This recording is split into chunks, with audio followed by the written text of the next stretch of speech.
Back to ज्ञान वर्षा। आज quiz day है और आप लोग, मैं देख रही हूँ, बहुत अच्छा स्कोर इम्प्रूव कर रहे हैं अपना। कुछ लोगों के कम भी हो रहे हैं, तो आप लोग इस बात से चिंता मत कीजिए कि आपके कम हो रहे हैं, ज़्यादा हो रहे हैं। आप बस क्वेश्चन की प्रैक्टिस करते रहिए, ठीक है। तो आप लोगों को रूल्स पता ही हैं इस क्विज के। आप लोगों को अपना स्कोर कमेंट बॉक्स में मेंशन करना है, ठीक है। देखिए, मैं स्कोर इसलिए चाहती हूँ आप लोग कमेंट बॉक्स में मेंशन करें, क्योंकि जिससे कि मैं जान पाऊँ कि आपके किस जैसे ये क्विज हो रहा है तो उसमें कहाँ आपके लैगिंग हो रहा है। अगर आपके वहाँ लैग होगा तो हम उसे और प्रैक्टिस करेंगे, जिससे कि आपका स्कोर इम्प्रूव हो, ठीक है। तो आज का हम क्विज स्टार्ट करते हैं। तो पहला question, this question asked in GATE 2018। The secondary structure topology diagram of 400 amino acid long protein X is depicted in the figure. The start and end amino acid residues numbers of each helix are marked. The percentage correct to integer number of residues forming alpha helix is. ये आपको एक alpha helix दी हुई है, means ये एक secondary structure दिया हुआ है जिसमें आपको अल्फा हेलिक्स भी है, ठीक है। तो आपको बताना है कि कितने परसेंटेज में रेसिड्यूज हैं जो अल्फा हेलिक्स को बना रहे हैं, ठीक है। जो अल्फा हेलिक्स को बना रहे हैं वो इन्होंने नंबरिंग भी दे रखी है, इस अमाइनो एसिड से इतने अमाइनो एसिड तक ये अल्फा हेलिक्स फॉर्म कर रहा है। तो मेरे हिसाब से आपने ये क्वेश्चन सॉल्व कर लिया होगा। तो हम इसका आंसर देखते हैं। See answer is 20। हाउ? देखिए, आप जैसे ये क्वेश्चन देख पा रहे हैं कि 21 to 70 एक अल्फा हेलिक्स है, दूसरी 225 to 249 एंड थर्ड है 320 to 324। तो अगर हम कैलकुलेशन की बात करें तो ये तीन, देखिए 21 to 70 में अगर हम देखें तो 50 अमाइनो एसिड होंगे, क्योंकि 21 भी इंक्लूडेड है और 70 भी इंक्लूडेड है, तो टोटल 50 होंगे। 225 to 249 में 25 होंगे, 320 to 324 में 5 होंगे। तो अगर हम टोटल कर लेंगे तो इसका हमारा टोटल आ जाएगा 80, ठीक है। टोटल अमाइनो एसिड कितने हैं हमारे पास? 400। तो 80 डिवाइडेड बाई 400 0.2, और परसेंटेज में पूछा है तो 20%। Are you getting? So will move next. Next question asked in GATE 2013. The length of an alpha helix composed of 36 amino acid residues is, first option 10 Armstrong, second option 54 Armstrong, third option 27 Armstrong, fourth option 360 Armstrong. मेरे हिसाब से आप लोगों ने question solve कर लिया होगा। बहुत इजी क्वेश्चन है अगर आपको पता है इसके बारे में। तो the correct answer is answer B. देखिए, अगर हमें पता है एक अमाइनो एसिड रेसिड्यू, अगर हम अल्फा हेलिक्स में बात करें तो 1.5 आर्मस्ट्रॉन्ग का रेसिड्यू राइज करता है। तो 36 into 1.5 is equals to 54 Armstrong. तो correct answer is 54। Okay, so will move next. Question third, this question asked in DBT 2014। Cell division cycle is divided into 4 phases, G1, S, G2 and M. Standard eukaryotic cell cycles are of 12 hour or longer duration.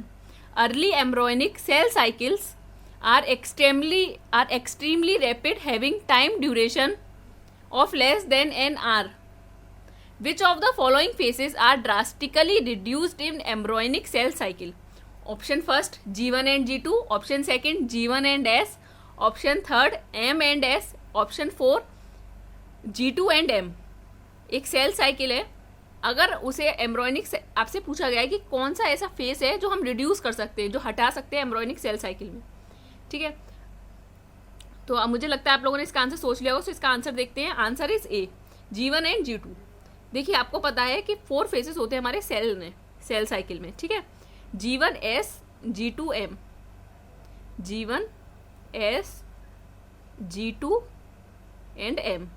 तो अगर कोई phase हम हटा सकते हैं तो वो है G1 एंड G2, क्योंकि S फेज में रेप्लिकेशन होगी तो वो हमारे लिए बहुत ज़रूरी है, हम उस फेज को नहीं हटा सकते। और M फेज में माइटोसिस होती है या मियोसिस होती है, मींस प्रोफेज में मेटाफेज, एनाफेज और टीलोफेज। जो रेप्लिकेशन हुआ है वहाँ जो क्रोमेटिड्स होते हैं वो सेपरेट होते हैं, इन सब चीज़ों की चीज़ होती है, तो वो M फेज। तो इन 2 फेजेस को हम नहीं हटा सकते। अगर हम रिड्यूस कर सकते हैं तो वो है G1 and G2। Okay, so will move next.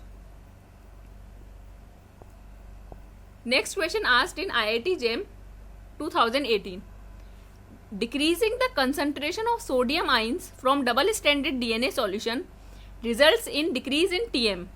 This happens because of increased, first option, repulsion of bases between two strands, repulsion of phosphate group between two strand, stacking of bases in two strand, and fourth option repulsion of deoxyribose sugars between two strands. ये question even asked, ये जो question है ये CSIR में भी मैंने देखा था एक बार पूछा गया है, यहाँ पर तो ये IIT JEM में भी पूछा गया है, लेकिन ये CSIR में भी एक बार पूछा गया है. तो हम इसका आंसर देखते हैं. मुझे लगता है आप लोगों ने इसका आंसर सोच लिया होगा. तो इसका आंसर है बी. देखिए आंसर बी कैसे है. Repulsion of phosphate groups between two strand. अगर डिक्रीजिंग, अगर देखिए आपके जैसे ये DNA है, ठीक है, इसमें हमें पता है कि फॉस्फेट ग्रुप होता है जिसकी वजह से DNA नेगेटिवली चार्ज्ड होता है. अगर हम इसमें सोडियम आइंस डाल रहे हैं, ठीक है, तो अगर हम इसमें सोडियम आइंस कम कर रहे हैं, यहाँ पे है डिक्रीजिंग द कंसंट्रेशन, अगर हम सोडियम आइंस कम कर रहे हैं तो सोडियम आइन पॉजिटिवली चार्ज होती है. अब सोडियम आइन अगर हम कम कर देंगे तो मेल्टिंग टेम्परेचर जो है वो कम हो जाएगा. क्यों? देखिए क्योंकि सोडियम आइन जो है वो पॉजिटिव और नेगेटिव चार्ज को न्यूट्रलाइज कर रहे थे.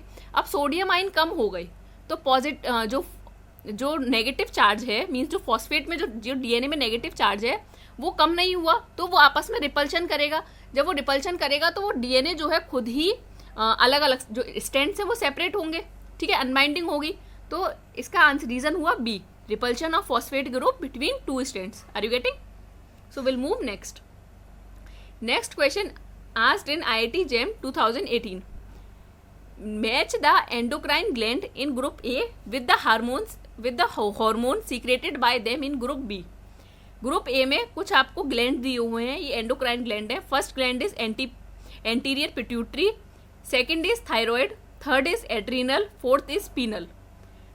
और जो ग्रुप बी में आपको हॉर्मोन्स दिए हुए हैं, first is melatonin, second is glucocorticoids, third is prolactin and fourth is calcitonin. मुझे लगता है आप लोगों ने इसका इजीली आंसर सोच लिया होगा. तो हम इसका आंसर देखते हैं. इसका आंसर है answer B. See how this answer is correct. See, हमें पता है एंटीरियर पिट्यूटरी जो है वो प्रोलैक्टिन को रिलीज करती है, ठीक है. अगर हम बात करें थायराइड की, तो थायराइड हमें पता है कैल्सिटोनिन में हेल्प करता है. कैल्सिटोनिन क्या करता है? कैल्शियम के लेवल को डिक्रीज करता है, ठीक है. अगर हम, और कैल्शियम के लेवल को इंक्रीज कौन करता है, क्या आप मुझे बता सकते हैं? पैराथ हार्मोन जो है वो कैल्शियम के लेवल को इंक्रीज करता है, और कैल्सिटोनिन डिक्रीज करता है कैल्शियम के लेवल को. अगर हम देखें एड्रीनल ग्लैंड क्या करता है? ग्लूकोकॉर्टिकॉइड्स को रिलीज करवाता है, इवन मिनरल कॉर्टिकॉइड्स को भी, एंड्रोजन्स जैसे, ठीक है, इन सबको. अगर हम बात करें पीनल की, तो पीनल ग्लैंड क्या करवाता है? मेलेटोनिन को सिक्रेट करवाता है, जिसकी वजह से हमारी सर्कुलर सर्कैडियन रिदम वर्क करती है, ठीक है. So will move next. Next question asked in IIT JEM 2017. The gametophyte phase of a plant is first diploid and produce gametes by meiosis, second haploid and produces gametes by mitosis, third diploid and produces gametes by mitosis, and fourth haploid and produces gametes by meiosis. तो मुझे लगता है आप लोगों ने इसका answer सोच लिया होगा. तो हम इसका आंसर देखते हैं. Answer is B, haploid and produces gametes by mitosis. Even ये मैं प्लांट किंगडम में भी आप लोगों के साथ डिस्कस करूंगी. Next question. This question asked in again IIT JEM 2017. The A and B antigens from the ABO blood group differ in first 2 monosaccharide units, second 1 monosaccharide unit, third 1 polypeptide chain, fourth 2 polypeptide chains. ये question हम discuss कर चुके हैं अपने, जब हमने ABO blood group discuss किया था.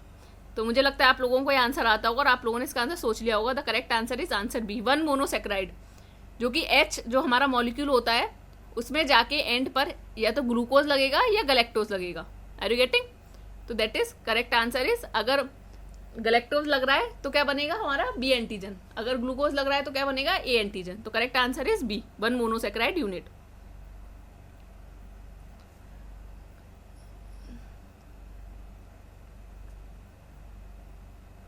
ए एंटीजन पर एन एसिटाइल गैलेक्टोज अमीन लगता है, ना कि ओनली ग्लूकोज.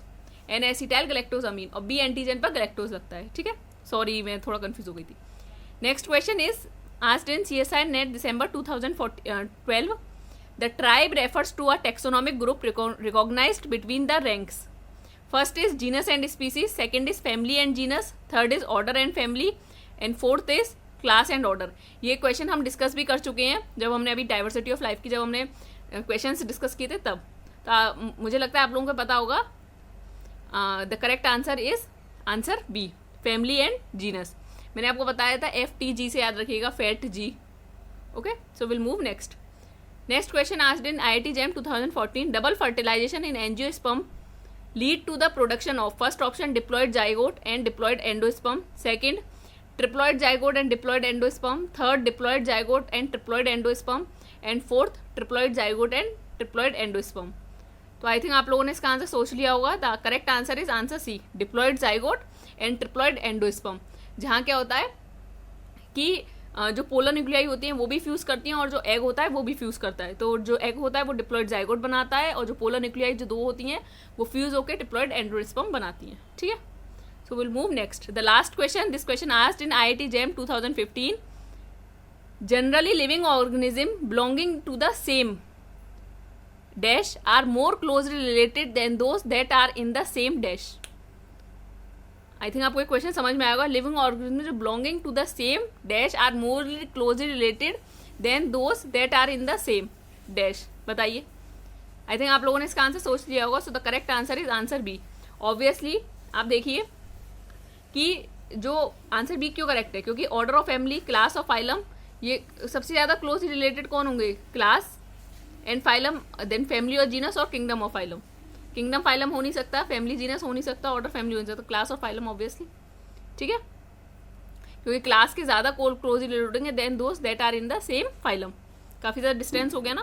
फैमिली और जीनस के तो क्लोजली रिलेटेड होंगे, क्योंकि फैमिली के बाद ही जीनस आ जाता है, किंगडम के बाद ही फाइलम आ जाता है, ऑर्डर के बाद ही फैमिली आ जाती है। लेकिन अगर हम बात करें क्लास और फाइलम में काफ़ी डिफरेंस है। किंग प्रेफर्ड कैंडी, तो प्रेफर्ड बीच में फाइलम आया था, किंगडम के बाद फाइलम, फाइलम के बाद candy. King preferred candy over flavoured green salad. Okay, तो class and phylum, the correct answer is class and phylum. So I hope आपको ये क्विज पसंद आया होगा, आपके लिए क्विज इंटरेस्टिंग रहा होगा। अगर आपको कोई भी डाउट हो आप मुझे कमेंट में मेंशन कर सकते हैं या मुझे मेल कर सकते हैं gyanvarsha@gmail.com पे। अगर कोई भी प्रॉब्लम हो आप मुझे मेल करिए gyanvarsha@gmail.com पे। और मैं ये जो वीडियो है, जो ये है, वो अपलोड कर दूंगी, ये PDF ज्ञानवर्षा टेलीग्राम चैनल पर। और अगर आपको वीडियो पसंद आई है तो आप इसे लाइक भी कर सकते हैं और आप अपना स्कोर जो है कमेंट में मुझे मेंशन करना मत भूलिएगा। Thank you.